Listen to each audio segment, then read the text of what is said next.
let's jump into the AFL because the Arizona Fall League rosters came out this week.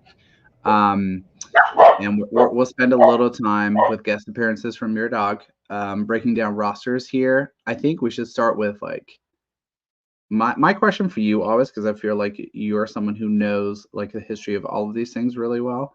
Like, tell us about the Arizona Fall League. What is the purpose of it? Like, what's the whole kind of setup? So it's kind of evolved here over the last handful of years. Mm-hmm.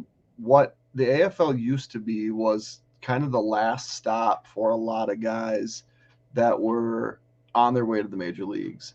And it was a lot of really not necessarily the highest rated prospects, but higher regarded prospects that most of the time were pretty much 40-man locks. That it was kind of like that final step before Finishing we, school. yeah. And so it's since COVID, it's kind of changed, and I think it's it's what teams are doing with their players over the winter, and also with the reduced rosters. It's Mm-hmm. more of an evaluation time now than it is a these are the guys that we know that we have, and we want to do this. So what you see a lot of now is kind of like fringe prospect guys that maybe the teams didn't get full evaluations on, um, or prospects that missed time. Mm-hmm. And I think all of that is it kind of plays into this. You have less guys to evaluate. Roster spots are more valuable, and so it's important to know kind of where these guys sit, and you don't want to I think expose players maybe to situations if you know that they're going to be prospects for you, right? Mm-hmm. Where you'll maybe slow play them a little bit more, in a more controlled environment than when you send them and have other people coach your guys. And then it's like, well, if they're not great, maybe they were guys that they'll really kind of set themselves up the next spring, um, to either make a team or just be let go. And so the rosters, I think, in totality, are just less exciting because you're not going to see those studs.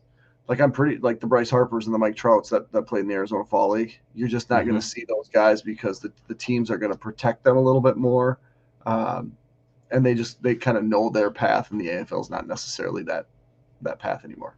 Yeah. Yeah, for sure. And so let's talk quickly just about an overview. I think you made a ton of great points there, especially about kind of how the purposes transition for a lot of organizations, right? You know, by MLB Pipeline's list, there are 14 top 100 prospects headed to the AFL. A lot of them, like you mentioned, right? Folks who missed time, folks who maybe had a down year.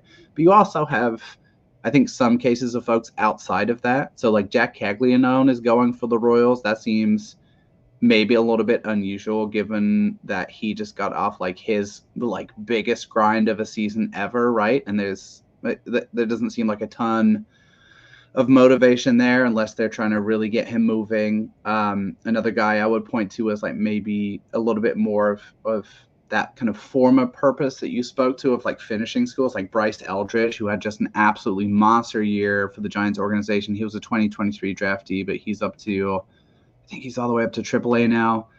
First base only, but just ridiculously productive. Um, but then, yeah, I think when we start digging into the Brewers, Cubs, and Twins rosters, depending on the organization, it can read a little bit disappointing or deflating.